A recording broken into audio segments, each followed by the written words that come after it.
Capítulo 6. Gilderoy Lockhart. No dia seguinte, porém, Harry mal conseguiu sorrir. As coisas começaram a rolar morro abaixo desde o café da manhã no salão principal. As 4 mesas compridas, cada uma de uma casa, estavam cobertas de terrinas de mingau de aveia, travessas de peixe defumado, montanhas de torradas e pratos com ovos e bacon sob o céu encantado, hoje toldado por nuvens cinzentas. Harry e Rony sentaram-se à mesa da Grifinória ao lado de Hermione, que tinha um exemplar de Excursões com Vampiros aberto e apoiado numa jarra de leite. Havia uma certa formalidade na maneira como deu bom dia, o que informou a Harry que ela continuava a desaprovar a maneira como os garotos tinham chegado. Neville Longbottom, por outro lado, cumprimentou-os animado. Neville era um menino de rosto redondo e dado a acidentes, com a pior memória que Harry já vira em alguém. O correio deve chegar a qualquer momento. Acho que vovó vai me mandar umas coisas que esqueci. Harry mal tinha começado a comer o mingau quando, a confirmar o comentário, ouviu-se um rumorejo de asas no alto e uma centena de corujas entrou, descrevendo círculos pelo salão e deixando cair cartas e pacotes entre os alunos que tagarelavam. Um grande embrulho disforme bateu na cabeça de Neville, e 1 segundo depois, alguma coisa grande e cinzenta caiu na jarra de Hermione, salpicando todo mundo com leite e penas. Arrow! Exclamou Rony, puxando pelos pés a coruja molhada para fora da jarra. Arrow caiu desmaiada em cima da mesa, as pernas para cima e um envelope vermelho e úmido no bico. Oh, não! Exclamou Rony. Tudo bem, ele ainda está vivo, disse Hermione, cutucando Arrow devagarinho com a ponta do dedo. Não é isso. É isto. Rony estava apontando para o envelope vermelho. Parecia um envelope comum para Harry, mas Rony e Neville olhavam para ele como se fosse explodir. Que foi? Perguntou Harry. Ela me mandou um berrador, disse Rony baixinho. É melhor abrir, Rony, sugeriu Neville com um sussurro tímido. Vai ser pior se você não abrir. Minha avó um dia me mandou um e eu não dei atenção. Ele engoliu em seco. Foi horrível. Harry olhava dos rostos paralisados dos amigos para o envelope vermelho. Que é um berrador? Perguntou. Mas toda a atenção de Rony estava fixa na carta, que começara a fumegar nos cantos. Abra, insistiu Neville. Termina em poucos minutos. Rony estendeu a mão trêmula, tirou o envelope do bico de Arrow e abriu-o. Neville enfiou os dedos nos ouvidos.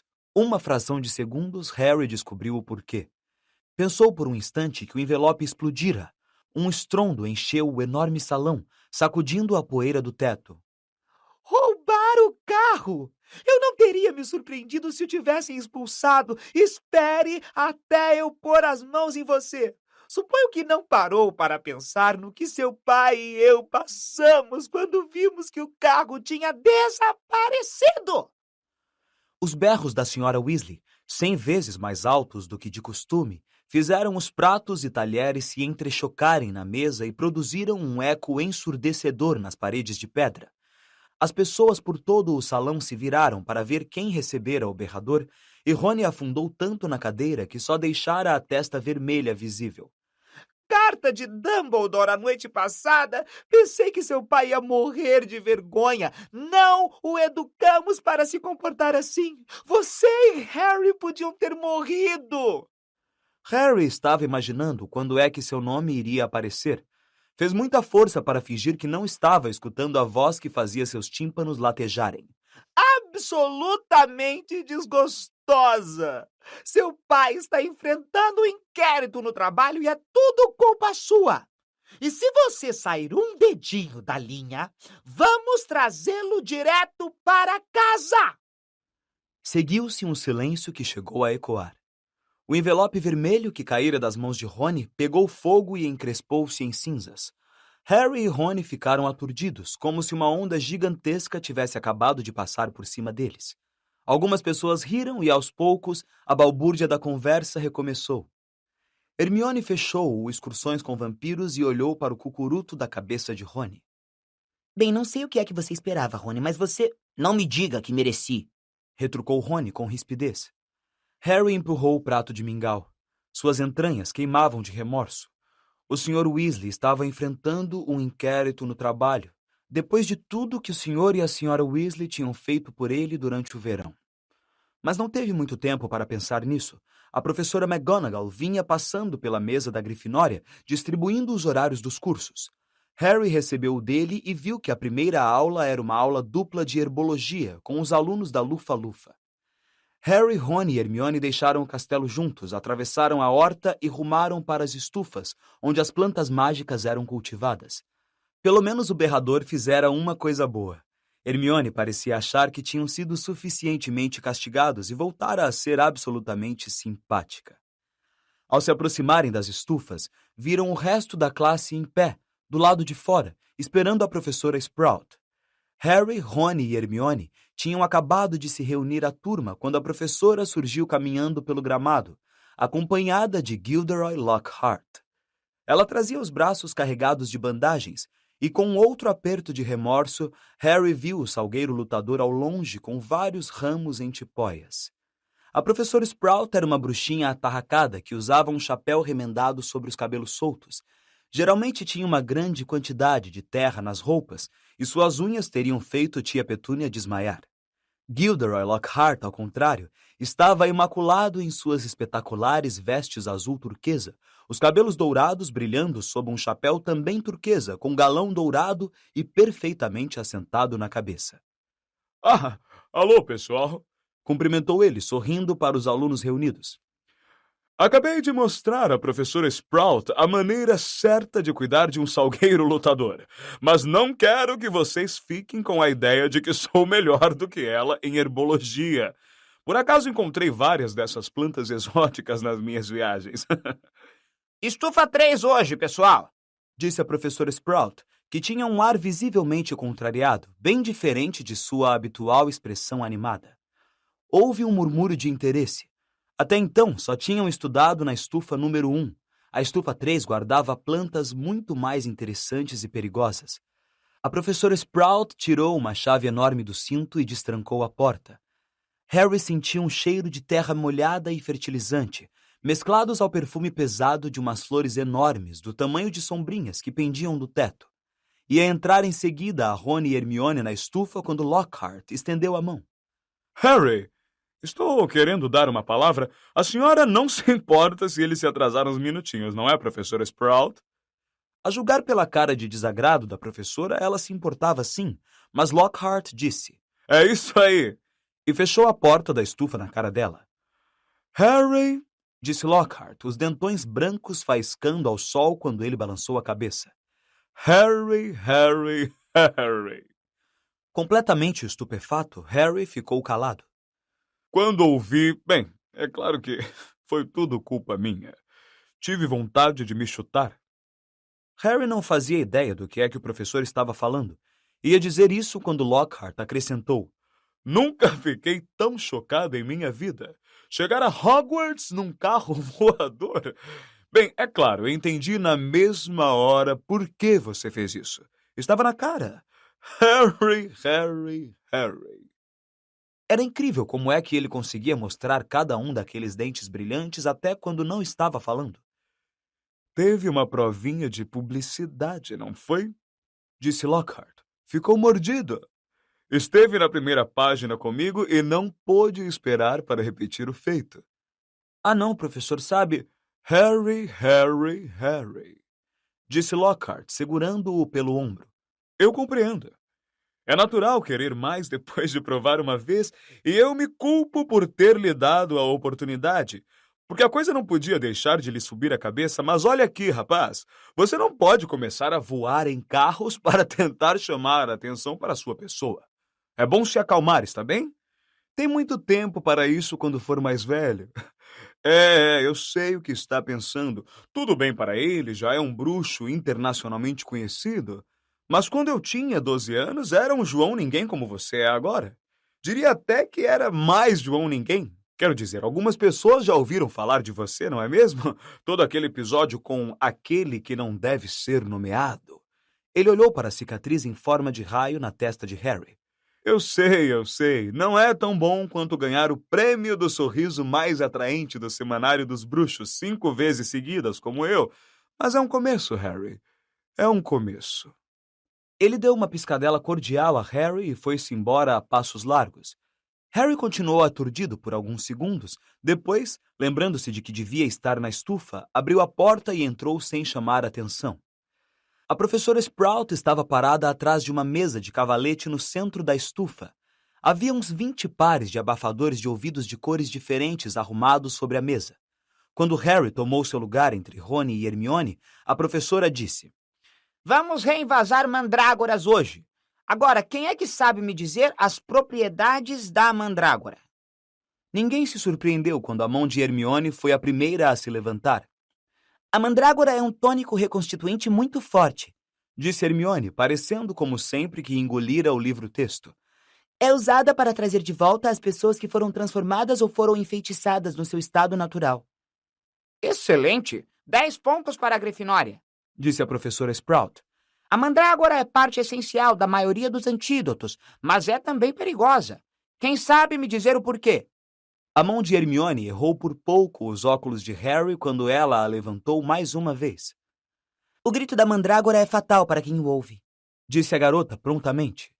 Exatamente, mais 10 pontos. Agora, as mandrágoras que temos aqui ainda são muito novinhas. Ela apontou para uma fileira de tabuleiros fundos ao falar e todos se aproximaram para ver melhor. Umas 100 moitinhas repolhudas, verde arroxeadas, cresciam em fileiras nos tabuleiros. Não pareciam ter nada demais para Harry, que não fazia a menor ideia do que Hermione quisera dizer com o grito da mandrágora. Agora apanhem um par de abafadores de ouvidos, Mandou a professora. Os alunos correram para a mesa para tentar apanhar um par que não fosse peludo nem cor-de-rosa. Quando eu mandar vocês colocarem os abafadores, certifiquem-se de que suas orelhas ficaram completamente cobertas, Disse ela. Quando for seguro remover os abafadores, eu erguerei o polegar para vocês. Certo? Coloquem os abafadores. Harry ajustou os abafadores nos ouvidos. Eles vedaram completamente o som. A professora Sprout colocou o seu par peludo e cor-de-rosa nas orelhas, enrolou as mangas das vestes, agarrou uma moitinha de mandrágora com firmeza e puxou-a com força. Harry deixou escapar uma exclamação de surpresa que ninguém ouviu. Em vez de raízes, um bebezinho extremamente feio saiu da terra. As folhas cresciam diretamente de sua cabeça. Ele tinha a pele verde clara malhada e era visível que berrava a plenos pulmões. A professora tirou um vaso de plantas grande de sob a bancada e mergulhou nele a mandrágora, cobrindo-a com um composto escuro e úmido até ficarem apenas as folhas visíveis. Depois limpou as mãos, fez sinal com o polegar para os alunos e retirou os abafadores dos ouvidos. As nossas mandrágoras são apenas mudinhas, por isso seus gritos ainda não dão para matar, Disse ela calmamente, como se não tivesse feito nada mais excitante do que regar uma begônia. Mas elas deixarão vocês inconscientes por várias horas. E como tenho certeza de que nenhum de vocês quer perder o primeiro dia na escola, certifiquem-se de que seus abafadores estão no lugar antes de começarem a trabalhar. Chamarei sua atenção quando estiver na hora da saída. 4 para cada tabuleiro. Há um bom estoque de vasos aqui. O composto está nos sacos ali adiante e tenham cuidado com aquela planta de tentáculos venenosos. Está criando dentes. Ela deu uma palmada enérgica em uma planta vermelha e espinhosa ao falar, fazendo-a recolher os longos tentáculos que avançavam sorrateiramente pelo seu ombro. Harry, Rony e Hermione dividiram o tabuleiro com um garoto de cabelos cacheados da Lufa-Lufa, que Harry conhecia de vista, mas com quem nunca falara. Justino Finch Flatley. Apresentou-se animado, apertando a mão de Harry. Eu sei quem você é, claro, o famoso Harry Potter. E você é Hermione Granger, sempre a primeira em tudo. Hermione deu um grande sorriso quando o garoto também apertou sua mão. E Rony Weasley, o carro voador era seu, não era? Rony não sorriu. O berrador, obviamente, continuava em seus pensamentos. Aquele Lockhart é o máximo, não acha? Disse Justino feliz quando começaram a encher os vasos de planta com fertilizante de bosta de dragão. Um cara super corajoso. Você leu os livros dele? Eu teria morrido de medo se tivesse sido acuado em uma cabine telefônica por um lobisomem, mas ele continuou na dele e zás! Simplesmente fantástico. Eu estava escrito em Eton, sabe? Nem sei dizer como estou contente de, em vez disso, ter vindo para cá. Claro, minha mãe ficou um pouco desapontada, mas desde que a fiz ler os livros de Lockhart, acho que começou a perceber como será útil ter na família alguém formado em magia. Depois disso, não houve muito o que conversar. Tinham tornado a colocar os abafadores e precisavam se concentrar nas mandrágoras. A professora Sprout fizera a tarefa parecer extremamente fácil, mas não era. As mandrágoras não gostavam de sair da terra, mas tampouco pareciam querer voltar para ela. Contorciam-se, chutavam, sacudiam os pequenos punhos afiados e arreganhavam os dentes. Harry gastou 10 minutos inteiros tentando espremer uma planta particularmente gorda dentro de um vaso. Lá pelo fim da aula, Harry, como todos os outros, estava suado, dolorido e coberto de terra. Eles voltaram ao castelo para se lavar rapidamente e então os alunos da Grifinória correram para a aula de transfiguração. As aulas da professora McGonagall eram sempre trabalhosas, mas a de hoje estava particularmente difícil. Tudo que Harry aprendera no ano anterior parecia ter se esvaído de sua cabeça durante o verão. Devia transformar um besouro em um botão, mas a única coisa que conseguiu foi forçar o besouro a fazer muito exercício, pois o inseto corria por toda a superfície da carteira para fugir de sua varinha. Rony estava enfrentando um problema muito pior. Tinha remendado a varinha com um pouco de fita adesiva que pedira emprestada, mas a varinha parecia danificada para sempre. Não parava de estalar e faiscar nas horas mais estranhas, e cada vez que Rony tentava transformar o besouro, ela o envolvia em uma densa fumaça cinzenta que cheirava a ovos podres. Acidentalmente, ele esmagou o seu besouro com o cotovelo e teve que pedir um novo. A professora McGonagall não ficou nada satisfeita. Foi um alívio para Harry ouvir a sineta para o almoço. Seu cérebro parecia ter virado uma esponja espremida. Todos saíram da sala exceto ele e Rony, que furioso dava golpes de varinha na carteira. Coisa burra, inútil! Escreva para casa pedindo uma nova, sugeriu Harry quando a varinha produziu uma saraivada de tiros feito um rojão. Ah, sim, e recebo outro berrador em resposta, disse Rony, enfiando na mochila a varinha que agora sibilava. A culpa é sua se sua varinha partiu.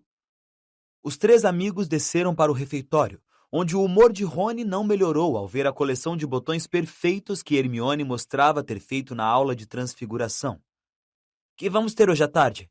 Perguntou Harry, mudando de assunto depressa. Defesa contra as artes das trevas, respondeu Hermione na mesma hora. Por quê? Perguntou Rony, apanhando o horário dela. Você sublinhou com coraçõezinhos as aulas de Lockhart. Hermione puxou o horário da mão de Rony, corando loucamente. Quando terminaram o almoço, os três saíram para o pátio nublado. Hermione se sentou em um degrau de pedra e tornou a enfiar o nariz em excursões com vampiros. Harry e Rony ficaram discutindo o quadribol durante vários minutos, até Harry perceber que estava sendo atentamente vigiado.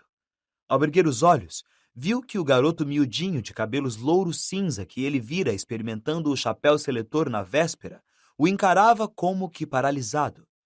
Estava agarrado a um objeto que parecia uma máquina fotográfica de trouxas, e no momento em que Harry olhou para ele, ficou escarlate. Tudo bem, Harry?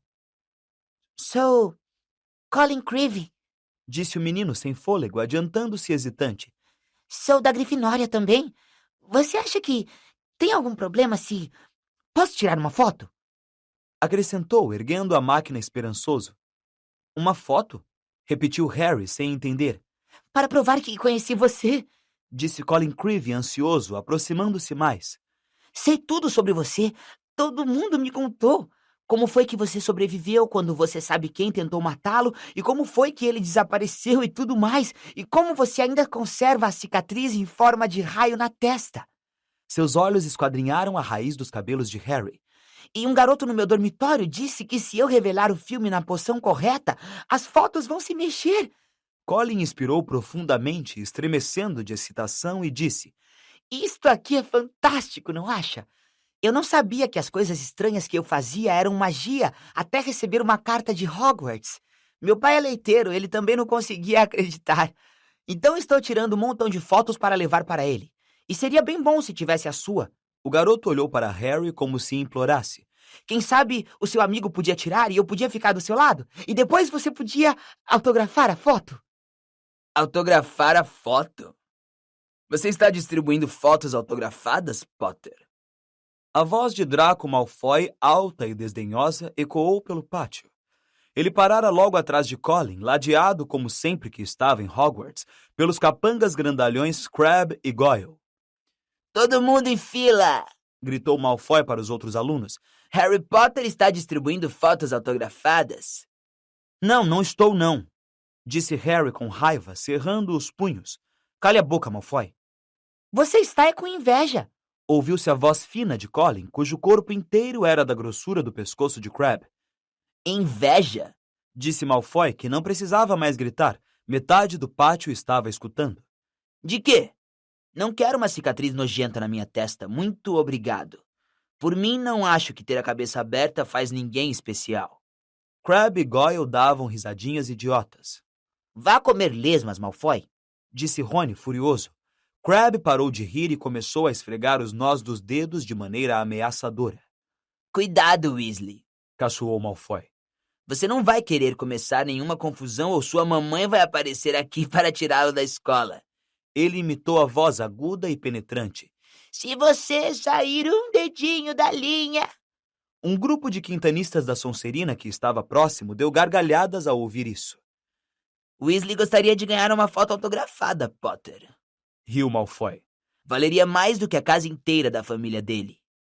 Rony brandiu a varinha emendada, mas Hermione fechou o Excursões com Vampiros com um estalo e cochichou. Cuidado! Que está acontecendo? Que está acontecendo? Gilderoy Lockhart vinha a passos largos em direção à aglomeração, suas vestes turquesa rodopiando para trás. Quem é que está distribuindo fotos autografadas? Harry começou a falar, mas foi interrompido por Lockhart, que passou um braço pelos seus ombros e trovejou jovial. Não devia ter perguntado. Nos encontramos outra vez, Harry.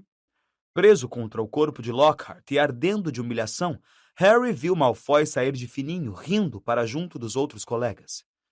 Vamos então, Sr. Creevy, disse Lockhart, sorrindo para o garoto.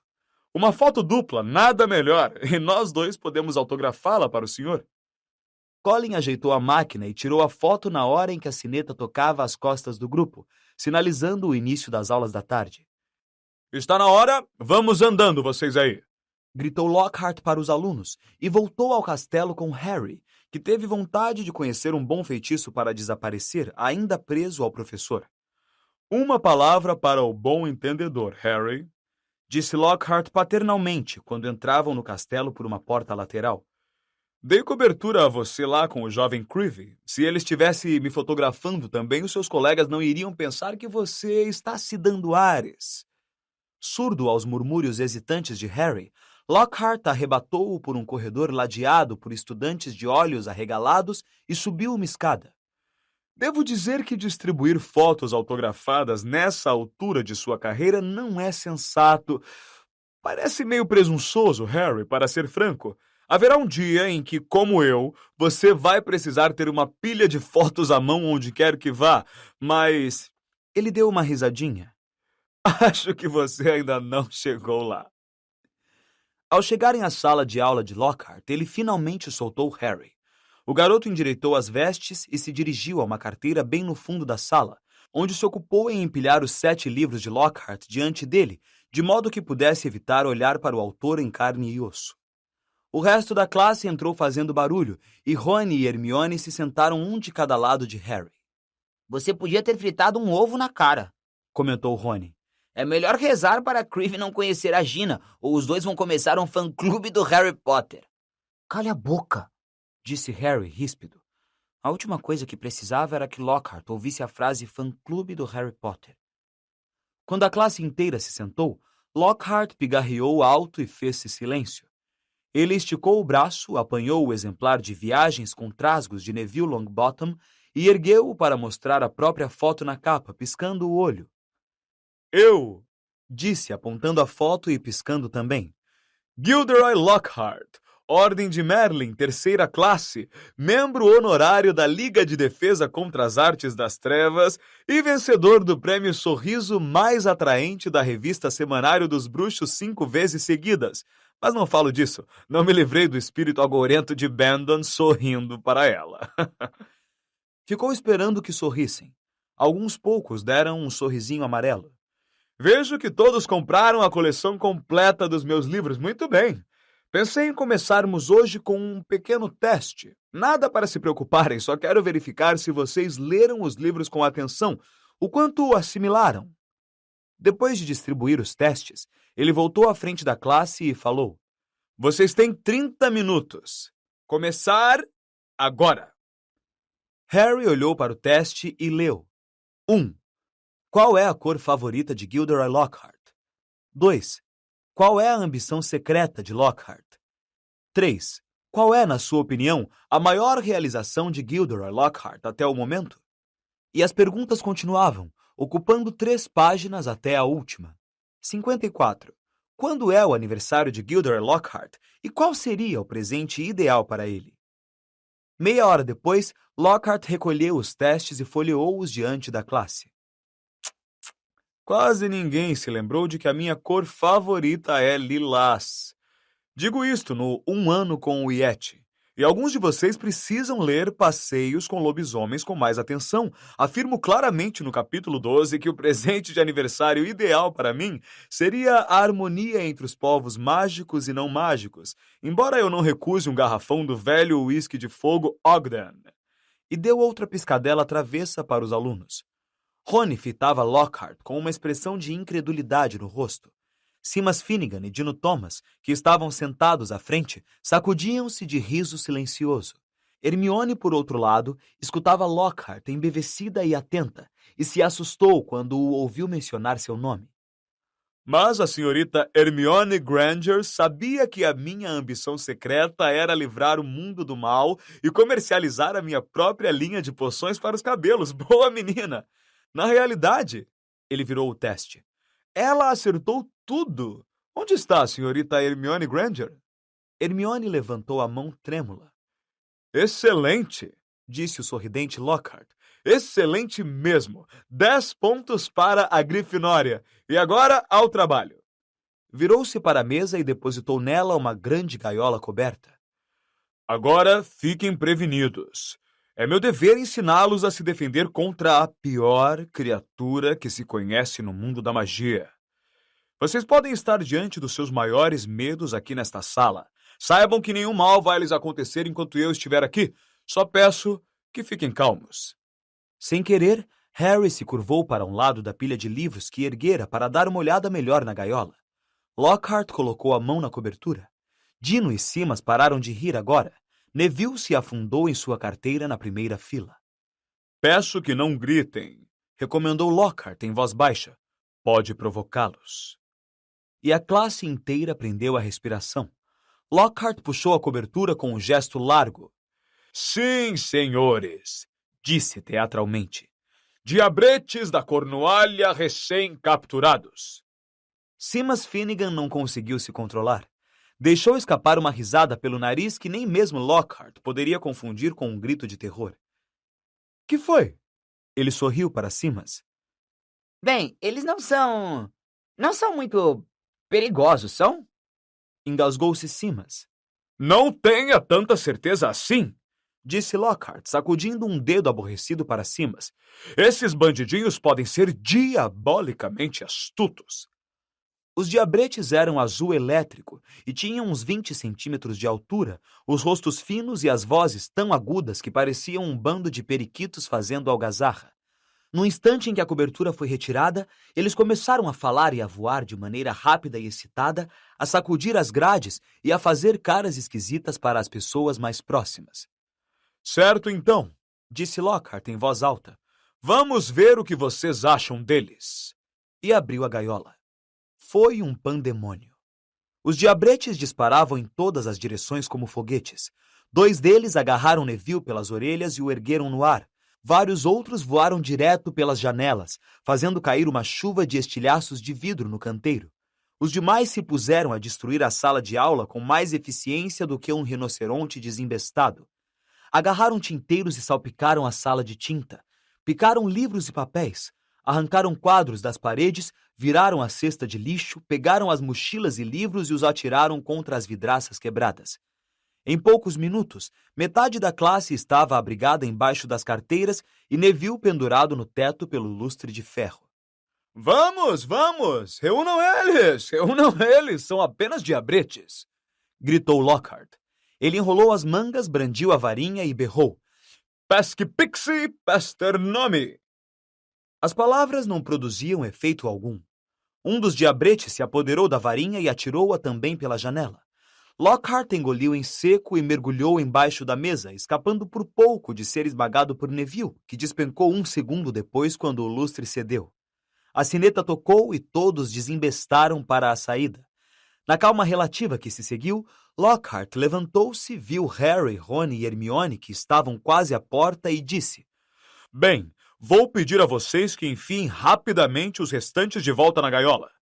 E passando pelos 3, fechou a porta depressa. Dá para acreditar? Rugiu Rony quando um dos diabretes restantes lhe deu uma dolorosa mordida na orelha. Ele só quer nos dar uma experiência direta, disse Hermione, imobilizando 2 diabretes ao mesmo tempo com um inventivo feitiço congelante e enfiando-os de volta na gaiola. Direta? Disse Harry, que estava tentando agarrar um diabrete que dançava fora do seu alcance, dando-lhe língua. Hermione, ele não tinha a menor ideia do que estava fazendo. Bobagem, você leu os livros dele. Vê só todas as coisas incríveis que ele fez. Que ele diz que fez, murmurou Rony.